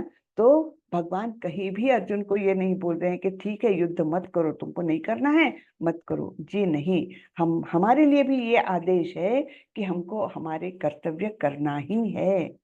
लेकिन कैसे करना है? भगवान का स्मरण करते हुए। तो इस प्रकार योग से समन्वित होकर, योग यानी क्या है? योग वो प्रक्रिया है जिससे हम भगवान से जुड़ते हैं। तो इस प्रकार से भगवान से जुड़ते हुए हमको अपने कर्तव्य करते रहना है। अब भगवान से जुड़ना है यानी क्या? हर कर्म को हमको भगवान के लिए समर्पित करते हुए करना है, और इस प्रकार हमारा जीवन जो है वो भी ज्ञानमय होकर के दिव्य हो जाएगा। अब यहाँ पर वो श्लोक लिया है, देखिए, तद्विद्धि प्रणिपातेन परिप्रश्नेन सेवया उपदेक्षन्ति ते ज्ञानम ज्ञानिनः तत्वदर्शिनः। तो कैसे ज्ञान लेना है? गुरु के पास जाकर के विनीत भाव से जाना है, उनकी सेवा करना है और जिज्ञासा करना है। और गुरु भी कैसा हो? स्वरूप सिद्ध व्यक्ति। यहाँ पर प्रभुपाद जी दिखाए हैं, जो पहली बार वे अपने गुरु से मिलने गए थे, तब तो उनको पता भी नहीं था कि ये मेरे गुरु होने वाले हैं, है ना। वो तो ऐसे ही उनके एक मित्र ने बोला कि चलो, एक सरस्वती ठाकुर वो आए हैं, है ना, भक्ति सिद्धांत सरस्वती ठाकुर आए हुए हैं, चलो उनसे मिलने चलते हैं। तो पहले तो प्रभुपाद जी ने मना किया था, अरे वैसे ही हमारे घर में बहुत साधु संतों का आना जाना रहता है, अब ये इनसे मिलकर के नया क्या मिलने वाला है। पहले तो मना कर दिया, लेकिन उनके मित्र ने बोला, नहीं नहीं तुम चलो, ये कुछ अलग है। ये भक्ति सिद्धांत स्वामी सरस्वती जो है वो अलग है, तुम चलो मेरे साथ। इस प्रकार से वे गए थे मिलने के लिए अपने मित्र के साथ, और पहला ही आदेश गुरु से क्या मिला कि तुम इतना अच्छा अंग्रेजी तुम जानते हो, तो क्यों नहीं तुम विदेशों में जाओ और कृष्ण भावनामृत का प्रसार करो। अब आप सोचिए, पहले ही मुलाकात में उनकी दूरदृष्टि देखिए, कि जैसे कि उन्होंने पहचान लिया कि प्रभुपाद जी में कितना पोटेंशियल है ना। तभी तो उन्होंने इतने अद्भुत आदेश दिया उनको कि अंग्रेजी में कृष्ण भावनामृत का विदेश में जाकर के प्रसार करे। ये तो एक अनसुनी बात है ना। यहाँ पर अपने देश में ही प्रसार करना होता नहीं है अपने से तो, और उनको पहले ही मुलाकात में बोल दिया कि विदेशों में जाओ प्रसार करो। और तब प्रभुपाद जी ने आर्ग्यू भी किया था उनके साथ कि अभी तो हमारा देश ही स्वतंत्र नहीं हुआ है, पहले देश स्वतंत्र हो जाए फिर ये कृष्ण भावनामृत का प्रसार कर सकते हैं, अभी करके क्या फायदा। लेकिन भक्ति सिद्धांत स्वामी सरस्वती ने उनको समझाया, ये सब मानव निर्मित मर्यादाएं हैं, ये मेरा देश तेरा देश, ये मेरा समाज है ना, ये मेरी स्वतंत्रता, और ये सब बातें जो है ये हमने मैन मेड मर्यादाएं हैं। लेकिन कृष्ण भावनामृत हर जीव के लिए है, केवल मनुष्य भी नहीं, सभी जीवों के लिए है ना। तो इसलिए जो विदेशों में बसे हुए लोग हैं, जो जीव है, उनको तो इस अमृत को चखाना होगा, है ना। इसलिए तुम जाओ, विदेशों में जाओ, वहां पर लोगों को बताओ, हर एक के हृदय में सुप्त भगवान का प्रेम है, कृष्ण प्रेम है हर जीव के अंदर। लेकिन वो हमारे इतने जन्मों के अलग अलग कर्मों के कारण वो ढक गया है ना। वो सुप्त जो प्रेम है वो ढक गया है, और उसको बाहर निकालना क्या क्रिया है? बस हरि नाम संकीर्तन करो, भगवान के बारे में बात करो, तो वो छुपा हुआ प्रेम जो है वो बाहर आ जाएगा, और हम जान सकेंगे कि ये तो मेरे परम पिता परमेश्वर है, इनका ही मैं अंश हूँ, और इनकी सेवा करना मेरा नित्य धर्म है। तो ये सब बातें तब पता चलेगी जब ये प्रेम हमारा बाहर आ जाएगा, सुप्त प्रेम, है ना। तो इस प्रकार से बहुत प्रभावित हुए थे अपने गुरु से प्रभुपाद जी, है ना।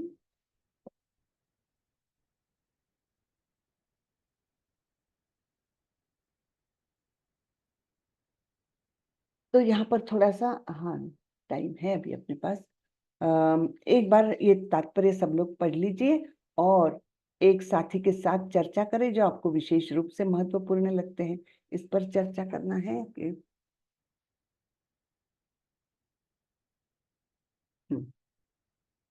ठीक है।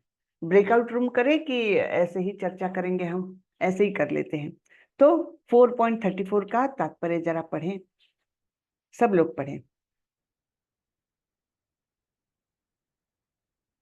कोई जोर से पढ़े, कौन पढ़ेगा? हरे कृष्णा माता जी। हाँ, सुधा माता जी पढ़िए, प्रणाम। आप पढ़ना चाह रहे सादर हैं? प्रणाम सादर जी। प्रणाम। हाँ, तो इसका तात्पर्य पढ़ लीजिए, फिर हम थोड़ा सा। तात्पर्य प्रभुपाद जी के द्वारा प्रभुपाद जी की जय। निसंदेह आत्म साक्षात्कार का मार्ग कठिन है। अतः श्री भगवान का उपदेश है कि उन्हीं से प्रारंभ होने वाली परंपरा से प्रामाणिक गुरु की शरण ग्रहण की जाए। इस परंपरा के सिद्धांत का पालन किए बिना कोई प्रामाणिक गुरु नहीं बन सकता। श्री भगवान आदि गुरु हैं। अतः गुरु परंपरा का ही व्यक्ति अपने शिष्य को श्री भगवान का संदेश प्रदान कर सकता है। कोई अपनी निजी विधि का निर्माण करके स्वरूप सिद्ध नहीं बन सकता, जैसा कि आजकल के मूर्ख पाखंडी करने लगे हैं। श्रीमद् भागवतम के 6.3.19 में कथन है, धर्मम तु साक्षात भगवत प्रणीतम। धर्म पद का निर्माण स्वयं श्री भगवान ने किया है। अतएव मनोधर्म या सूक्ष्म तर्क से सही पद प्राप्त नहीं हो सकता। न ही ज्ञान ग्रंथों के स्वतंत्र अध्ययन से ही कोई आध्यात्मिक जीवन में उन्नति कर सकता है। ज्ञान प्राप्ति के लिए उसे प्रामाणिक गुरु की शरण में जाना ही होगा। ऐसे गुरु को पूर्ण समर्पण करके ही स्वीकार करना चाहिए और अहंकार रहित होकर दास की भांति गुरु की सेवा करनी चाहिए। स्वरूप सिद्ध गुरु की प्रसन्नता ही आध्यात्मिक जीवन की प्रगति का रहस्य है। जिज्ञासा और विनित भाव के मेल से आध्यात्मिक ज्ञान प्राप्त होता है। बिना विनित भाव तथा सेवा के विद्वान गुरु से की गई जिज्ञासाएं प्रभावपूर्ण नहीं होंगी। शिष्य को गुरु परीक्षा में उत्तीर्ण होना चाहिए और जब गुरु शिष्य में वास्तविक इच्छा दिखता है तो स्वतः ही शिष्य को आध्यात्मिक ज्ञान का आशीर्वाद देता है। इस श्लोक में अंधानुगमन तथा निरर्थक जिज्ञासा, इन दोनों की भर्त्सना की गई है। शिष्य ने केवल गुरु से विनित होकर सुने, अपितु विनित भाव तथा सेवा और जिज्ञासा द्वारा गुरु से स्पष्ट ज्ञान प्राप्त करें। प्रामाणिक गुरु स्वभाव से शिष्य के प्रति दयालु होता है। अतः यदि शिष्य विनित हो और सेवा में तत्पर रहे तो ज्ञान और जिज्ञासा का विनिमय पूर्ण हो जाता है। हरे कृष्ण। हरे कृष्ण। बहुत अच्छे। तो यहाँ पर चलिए हम थोड़ा सा ये देखते हैं कि क्या क्या बातें बहुत इंपॉर्टेंट है। ये इसलिए श्लोक जो है ये बहुत इंपॉर्टेंट माना जाता है क्योंकि एक तो इसमें गुरु शिष्य परंपरा का महत्व बताया है। गुरु शिष्य परंपरा के बिना क्या होगा, ज्ञान का क्या होगा, कौन बताए, कौन बताएगा? हरे कृष्ण माता जी। हाँ, गुरु शिष्य परंपरा के बिना आया हुआ ज्ञान कैसा होता है? माता जी, अगर गुरु शिष्य परंपरा के बिना हम लोग ज्ञान लेंगे तो एक तो ये है कि वो ज्ञान ट्रू नहीं रहेगा, मतलब जो बोलते हैं कि शुद्ध नहीं शुद्ध। रहेगा। थैंक यू माता जी। शुद्ध नहीं रहेगा क्योंकि उसमें मिलावटी रहेंगी, जो जिसका जैसे पपट में भी हम लोगों ने पढ़ा और जैसे भी हम लोगों ने सुना भी है कि हम लोग क्या करेंगे कि मिलावटी जो जो जो जैसे अभी डिस्कशन भी हुआ हमारा कि कोई अपने हिसाब से उसको रिप्रेजेंट कर देंगे तो हमें वो प्रॉब्लम होगी कि हमें शुद्ध वाली नहीं मिलेगी। बिल्कुल, है ना। तो इसलिए गुरु शिष्य परंपरा का यही महत्व है कि शुद्धता से। और ये हमारी जो इस्कॉन की परंपरा है वो कहाँ से शुरू होती है? ब्रह्मा जी से, है ना। ब्रह्मा जी से। कृष्ण ने ब्रह्मा जी को ज्ञान दिया, ब्रह्मा जी ने नारद जी को दिया और इस प्रकार ये गुरु शिष्य परंपरा चालू रही। और बिल्कुल मतलब हमको प्रभुपाद जी तक भी वो पूरी परंपरा हमको मिलती है। तो ये शुद्ध ज्ञान जो है वो हमको मिलता है। हमारी परंपरा का नाम क्या है? ब्रह्म माधव गौड़ीय संप्रदाय। Very good. तो मध्वाचार्य जो थे वो एक बहुत महान आचार्य हो चुके हमारी परंपरा के। और गौड़िया क्यों बोलते हैं हमको? गौड़िया इसलिए बोलते कि हम चैतन्य महाप्रभु के भी अनुयायी है ना। तो इसलिए चैतन्य महाप्रभु को दर्शाने के लिए गौड़िया परंपरा भी बोलते हैं। तो मध्वाचार्य, ब्रह्म, मध्व, गौड़िया, वैष्णव, ऐसे हम बोलते हैं, बराबर है ना। तो हर शब्द को मतलब महत्व है। तो इस प्रकार से ये शुद्ध परंपरा हमको मिली हुई है बहुत भाग्य से। फिर यहाँ पर बताया है धर्मम तो साक्षात भगवत प्रणीत, यानी धर्म क्या है। हाँ, लोग धर्म को अलग अलग प्रकार से व्याख्या करते हैं, लेकिन वास्तविक उसकी व्याख्या क्या है? बस इतनी सिंपल है, धर्मम तो साक्षात भगवत प्रणीत, जो भगवान का आदेश है वो धर्म है। बस सिंपल, और उससे बाहर जाने की हमको आवश्यकता ही नहीं। तो धर्म पथ का निर्माण स्वयं भगवान करते हैं। धर्म क्या है वो भगवान स्वयं बताते हैं, और उसका अनुगमन हमने करना चाहिए, उनका अनुसरण करना चाहिए। जो कोई आदेश हमको गुरु शिष्य परंपरा से मिलते हैं, आदेश मिलते हैं, ज्ञान मिलता है, उनका हमने अनुपालन करना चाहिए। और इसके लिए हमको गुरु की शरण में जाना है। गुरु की शरण में कैसे जाएं? कौन से क्वालिफिकेशंस बोली हैं? विनीत भाव से जानी है माता जी। परिप्रश्न है ना, परिपात है ना, परिप्रश्न है ना, विनीत सेवा भाव से जानी है, और सरेंडर करना है, समर्पित करना है विनीत माता जी भाव। खुद को। हाँ, विनीत हरे भाव कृष्ण से जाना माता है जी, जी, विनीत भाव तथा सेवा सेवा करेक्ट, और जिज्ञासा द्वारा गुरु से स्पष्ट अहंकार करना। रहित होकर। बिल्कुल अहंकार रहित बिल्कुल बिल्कुल बिल्कुल, बहुत अहंकार अच्छे। शून्य। अहंकार हमारे सारे गुणों को मार सकता है ना। अहंकार जो है वो हमारे अंदर के अच्छे गुणों को भी मार सकता है। इसलिए अहंकार रहित होना तो सबसे पहला गुण हो जाएगा गुरु के पास जाने के लिए। नहीं तो विनीत भाव कहाँ से आएगा? अगर अहंकार होगा तो विनीत भाव नहीं आ सकता। और विनीत भाव, सेवा भाव और जिज्ञासा, नम्रता से जिज्ञासा, ये बहुत आवश्यक है जब हम गुरु के पास जाते हैं तो। ठीक है ना? तो ये सब हमने जाना है। और है एक माता जी के शिष्य को गुरु की परीक्षा उत्तीर्ण करना आवश्यक है। जी जी जी, गुरु गुरु की ये आवश्यक है। ठीक है, बिल्कुल बराबर बताएं। तो गुरु स्वभाव से शिष्य के प्रति दयालु होता है ना। तो ये गुरु स्वभावतः से ही दयालु होते हैं। इसलिए जब हम सेवा भाव से, जिज्ञासा लेकर के विनीत भाव से जाएंगे तो हम पर दया जरूर होगी, कृपा जरूर होगी गुरु की, ये बताया है। ठीक है, चलिए।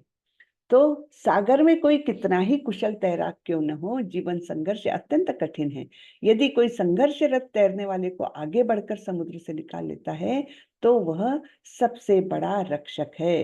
तो ये 4.36 के तात्पर्य में बताया है। तो ये कौन कर सकता है? केवल गुरु कर सकते हैं। गुरु भगवान के प्रतिनिधि होते हैं। इसलिए यद्यपि गुरु भगवान नहीं होते, लेकिन गुरु भगवान के प्रतिनिधि होते हैं। इसलिए हम गुरु को वैसा ही मान देते हैं जैसे हम भगवान को दें।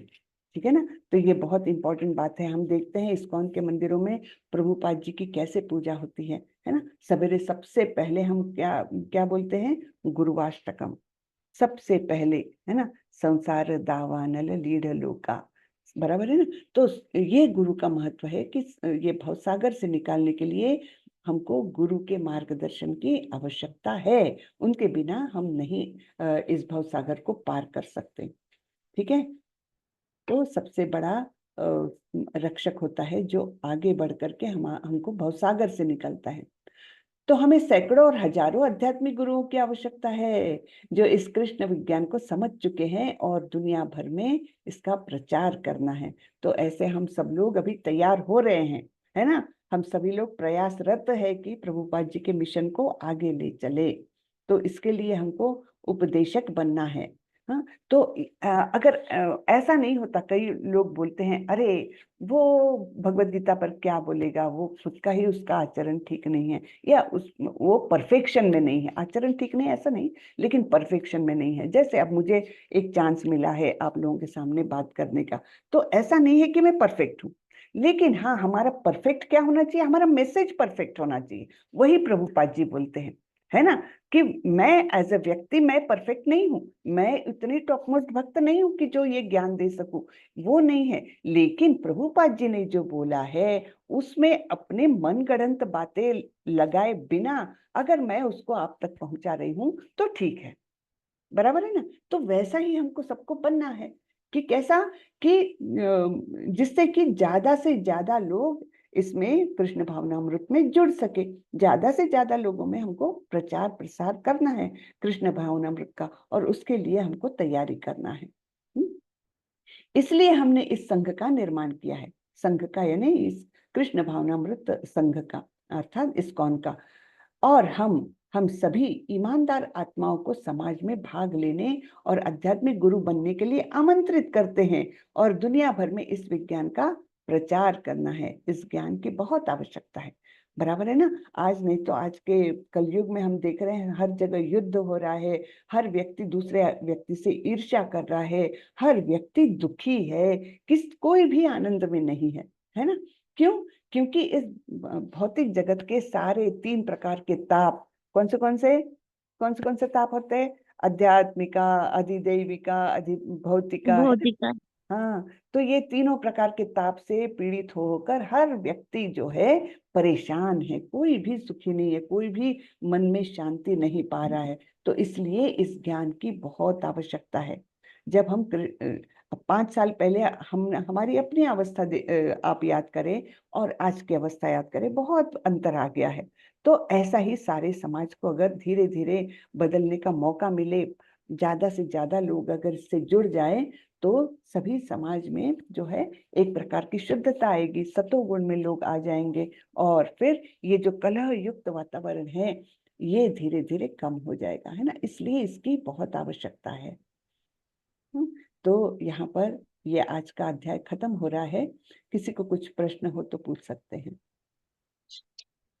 हरे कृष्णा। अभी मेरा एक क्वेश्चन है माता जी। जी। माता जी, जैसे हम लोग इस्कॉन ज्वाइन किए हैं और जनरली हम लोग को बार बार बताया जाता है कि देवताओं की पूजा नहीं करना चाहिए, उससे सार्थक नहीं है, कृष्ण को पूजा करना चाहिए हमेशा। हम्म। तो माता जी, जैसे हम लोग श्री प्रभुपाद जी को गुरु मान के डेली उनका पूजा करते हैं, तो देवता जैसे सूर्य देव हैं, गुरु मान के तो पूजा किया जा सकता है माता जी? देखिए, देवताओं की पूजा नहीं करना ऐसा नहीं बोला है, लेकिन हर किसी का स्थान पहचान करके आप पूजा तो भगवान की ही होगी, लेकिन उनको आदर देना चाहिए, देवताओं को भी आदर देना चाहिए। अब गुरु का स्थान विशेष है, क्योंकि गुरु हमको भगवान से जोड़ते हैं, इसलिए वो भगवान के प्रतिनिधि स्वरूप है, इसलिए उनका स्थान अलग है। हमको ज्ञान प्राप्त करने के लिए, हमको भवसागर से निकलने के लिए गुरु के आदेशों की, गुरु के मार्गदर्शन की आवश्यकता होती है, इसलिए उनका स्थान अलग है। लेकिन देवता क्या करते हैं? देवता हमारे सारे आवश्यकताओं की पूर्ति करते हैं, लेकिन देवता है क्या? भगवान के अंग स्वरूप है। इसलिए अलग अलग देवताओं की उपासना करने से अच्छा है एक कृष्ण को वो मानो, क्योंकि कृष्ण से ही सब कुछ उद्भूत है। जैसे हम 10वें अध्याय में देखने वाले हैं, है ना, उसमें भगवान बताते हैं कि जो कुछ भी है, चाहे वो आध्यात्मिक जगत में हो, चाहे वो भौतिक जगत में हो, सभी कुछ मुझी से उद्भूत है। और इस प्रकार सारे देवता लोग भी उनके अंग स्वरूप माने जाते हैं। तो अगर हमको पूरे शरीर को तृप्त करना है, तो हम एक एक अंग को खाना खिलाते हैं क्या? कि आज हाथ थक गया है मेरा, या आंखें थक गई है पढ़ पढ़ के, तो चलो आंखों को कुछ खाना खिला दूं, या पैर थक गए तो पैर को 2 रोटी खिला दूं, ऐसा तो नहीं होता। तो हम करते क्या है? अपने उदर में ही अन्न ग्रहण करते हैं, सारे इंद्रियों को अपने आप पुष्टि मिल जाती है ना। तो अपने आप उनको शक्ति मिल जाती है। तो ये क्यों होता है? क्योंकि हम जानते हैं उसका स्थान क्या है, भोजन का स्थान क्या है। पेट के अंदर जाए अन्न तो सबको पुष्टि मिलती है। वैसे ही पेड़ का उदाहरण दिया गया है, पेड़ की जड़ में जब पानी डालेंगे सारे पत्ते और उनको तुष्टि मिल जाएगी। वैसे ही देवताओं का स्थान बताया गया है कि अगर हम कृष्ण की पूजा करेंगे तो सारे देवता अपने आप संतुष्ट हो जाएंगे, उनकी अलग से पूजा करने की आवश्यकता नहीं। इसके लिए बोलते हैं। तो कृष्ण क्योंकि सर्वोपरि है, आदि पुरुष, आदि पूर्ण पुरुष है ना, तो उन्हीं से सब कुछ निकला है। इसलिए बोलते हैं कि कृष्ण की पूजा करो। स्थान को जानिए आप, कृष्ण सर्वोच्च स्थान पर है और देवता लोग उनके अंग स्वरूप है, इसलिए बोलते हैं। ऐसा नहीं कि अनादर करना है, हमको अनादर किसी का भी नहीं करना है, क्योंकि वे हमसे तो बहुत श्रेष्ठ है ना। तो इसलिए अनादर नहीं करना है, लेकिन at the same time Krishna का स्थान जानना है हमको। ठीक है प्रभु जी, क्या मैं आपको जवाब दे पाई? मेरा ये प्रश्न एक्चुअली था माता जी कि जैसे हम लोग कृष्ण की पूजा करते हैं, प्रभुपाद जी के भी हम लोग आरती डेली करते हैं माता जी। तो मेरा सिर्फ सूर्य देव के विषय में था माता जी कि जैसे लोग पूजा पाठ करते हैं, तो गुरु मान के हम लोग ये पूजा पाठ कर सकते हैं कि नहीं? देखिए, कर तो सकते हैं, करने में कुछ मनाही नहीं है, कुछ भी मनाही नहीं है, लेकिन स्थान जान करके। अब सूर्य का स्थान क्या बताया है? यह चक्षुरेषु सविता सकल ग्रहाणाम, है ना। तो वो उनको बोला गया है भगवान की आंखें हैं। तो आप आंखों की पूजा कर रहे हैं, पूर्ण पुरुष की नहीं कर रहे हो, ऐसा हो जाता है।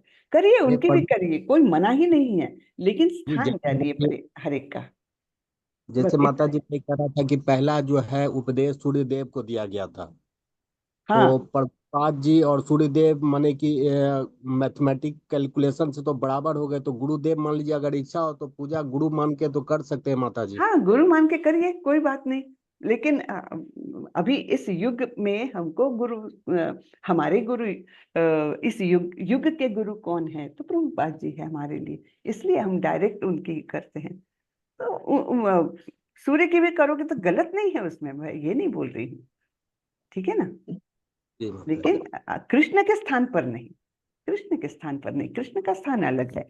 तो मैंने सूर्य तो प्रभुपाद उनकी जी चक्षु के स्वरूप है। जैसे स्थान है माता जी, तो एक दूसरे गुरु जैसे प्रभुपाद जी के गुरु सरस्वती जी थे, हाँ उनका पूजा हम लोग करते हैं माता जी। तो हाँ, उसी नेटवर्क से चेन आप से मैं हाँ चेन से आप सूर्य की कर सकते हैं, उसमें कोई गलत नहीं, गलत नहीं है उसमें। जी माता जी।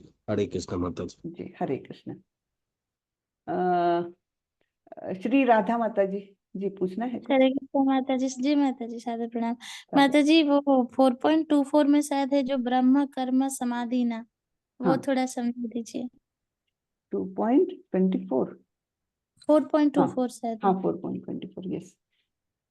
हाँ, ब्रह्म कर्म समाधि न, यानी ब्रह्म यानी आध्यात्मिक का ये बताया गया है ना। और पूर्ण एकाग्रता से हमको सारे कर्म जो है वो आध्यात्मिक कर्म करने हैं। ब्रह्म कर्म समाधि न, आध्यात्मिक कर्म हमको पूर्ण समर्पण के साथ करने हैं, तब वो क्या हो जाएगा? हवि भी हमारी आध्यात्मिक और हवन भी आध्यात्मिक, यानी कर्म भी आध्यात्मिक और कर्म फल भी आध्यात्मिक, इस प्रकार का ये हो जाएगा। तो ये ब्रह्म कर्म समाधिना का है। बस इतना ही मतलब बता सकते हैं, ब्रह्म कर्म समाधिनाय। तो आध्यात्मिक कर्म में पूर्ण लगन से हमको ये करना है। हम्म? जी समाधि, माता समाधि यानी एकाग्रता से, माता पूर्णतः जी, समर्पित भाव से। और एक प्रश्न है, जी वो ऐसे ही मतलब पढ़ने टाइम ही आया कि जैसे हमने ये पढ़ा है और जब से पढ़े हैं, इस्कॉन से भक्ति से जुड़े हैं, तो यही प्रामाणिक गुरुओं के बारे में पढ़ा है और वो प्रमाण भी मिला है बहुत सारी जगहों में। तो माता जी जो ऋत्विक बात फॉलो करते हैं, हम्म, वो प्रभुपाद को गुरु मानते हैं, मतलब वो लिविंग गुरु को गुरु नहीं मानते, क्योंकि हाँ। वो बानी सेवा, बपू सेवा, ये दोनों को, बपू सेवा को नहीं मानते, शायद वो बानी सेवा को मानते हैं। तो जैसे हम लोग पढ़ते हैं कि गुरु कृपा के बिना कृष्ण नहीं मिलेंगे, हमने आज भी डिस्कशन किया कि गुरु भगवान के प्रतिनिधि होते हैं, और इस्कॉन के कोई भी गुरु नहीं बोलते कि मैं भगवान हूँ, वो हम्म, दास बोलते हैं खुद को कि हाँ। मैं दासानु दासानु हम्म, दास हूँ। हम्म। तो माता जी, पर ये भी हम लोगों ने देखा है कि एक बार कोई कृष्ण का नाम भी ले ले तो वो भगवान को प्राप्त हो जाता है। तो फिर ये डिफरेंसेस क्यों माता जी? हाँ, तो ऐसा बोलते हैं, वो भगवान को प्राप्त हो जाता है, लेकिन एक बार में नहीं होता माता जी। अगर आज के जन्म में हमने कृष्ण का नाम भी ले लिया है तो कृष्ण बड़े प्रसन्न होते हैं, लेकिन तुरंत से अपने धाम नहीं बुला लेते हुए, वे अगला जन्म ये ऐसा देते हैं कि चलो तुम आगे प्रगति करो। हाँ, वो थोड़ा सा पुश करने को देखते कि ठीक है इस मार्ग पर लगे रहो, लेकिन उसके लिए कितने जन्म जाएंगे पता नहीं, और कहीं ना कहीं हमारा पतन हो गया तो, है ना। तो ये चांस की बात हो जाती है। तो भगवत धाम जाने के लिए भगवान रास्ता वो कर देते, थोड़ा सा शुक्र कर देते हैं कि चलो इसने मेरा नाम लिया, मुझे याद किया मेरे बच्चे ने, तो वो थोड़ी सी सुविधाएं प्रदान करने लगते हैं, लेकिन उससे जाएंगे ही ये गारंटी नहीं है। और हमारे कर्म बंधन अनेक होते हैं, पता नहीं अगला जन्म अगर पशु का मिल गया तब तो फिर हम्म। कितने जन्मों में हमको भटकना पड़ेगा, तब फिर और कितने बार राह भटक जाएंगे पता नहीं। है ना। तो इसलिए हम गुरु के पास क्यों जाते हैं? वो हमको डायरेक्ट शायद इसी जन्म में हमको पकड़ के ले जाए।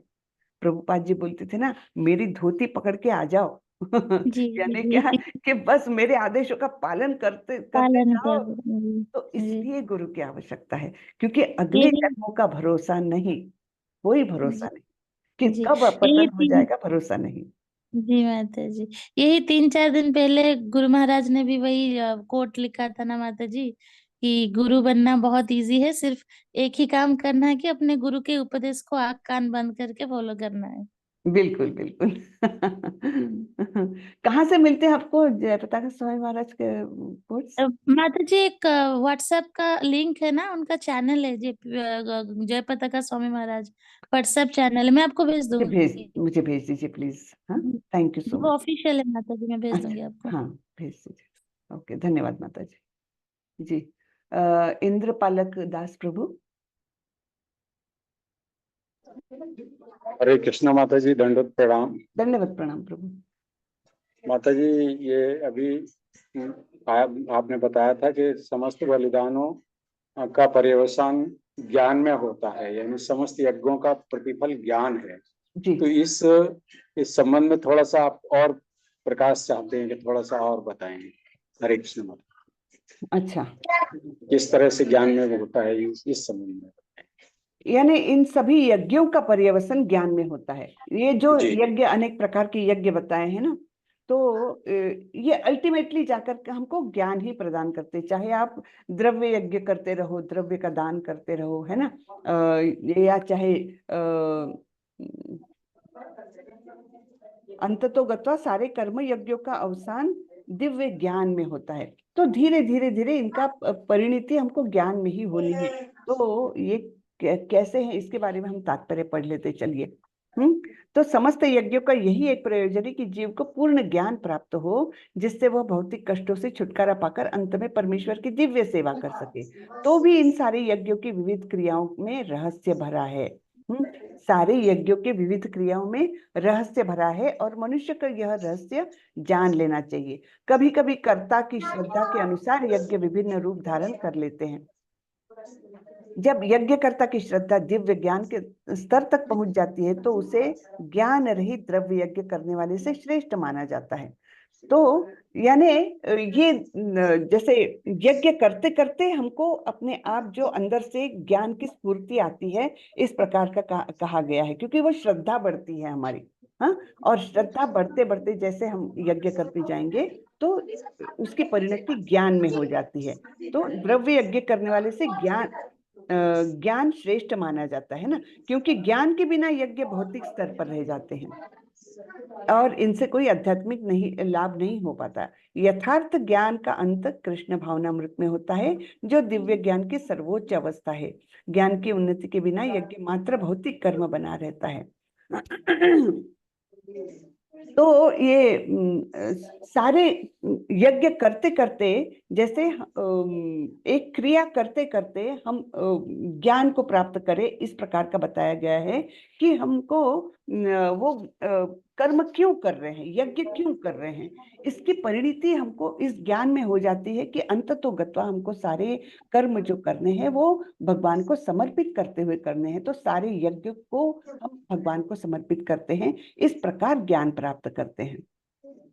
ज्ञान यही है कि सारे कर्म हमारे दिव्य होने चाहिए। तो दिव्यता के बिना, और दिव्यता तभी होगी जब कृष्ण उसके संपर्क में आएंगे।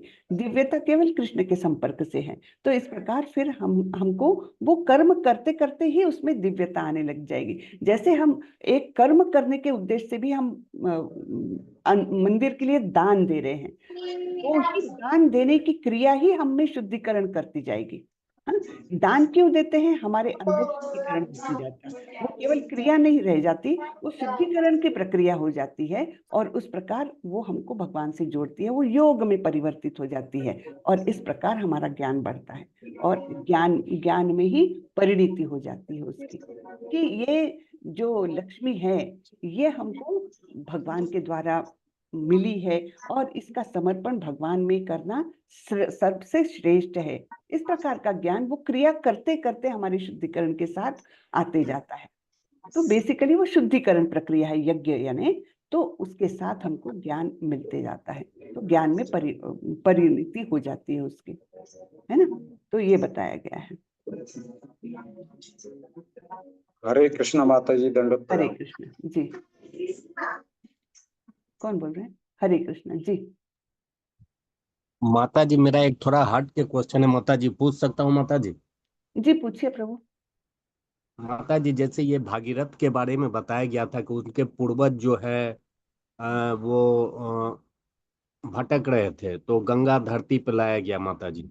हम्म उनके पूर्वज तो मर चुके थे, उसके बाद वो भटक रहे थे। हम्म। तो ये तो मृत प्राणी जो है वो भी भटकते रहते हैं, धरती पे आएंगे तो उसी तरह क्या हम लोग के गुरु परंपरा के जैसे प्रभुपाद या और हैं वो मैंने धरती पे आ सकते हैं क्या माता जी? अभी वो क्यों धरती, नहीं, मुझे आपका प्रश्न नहीं समझा।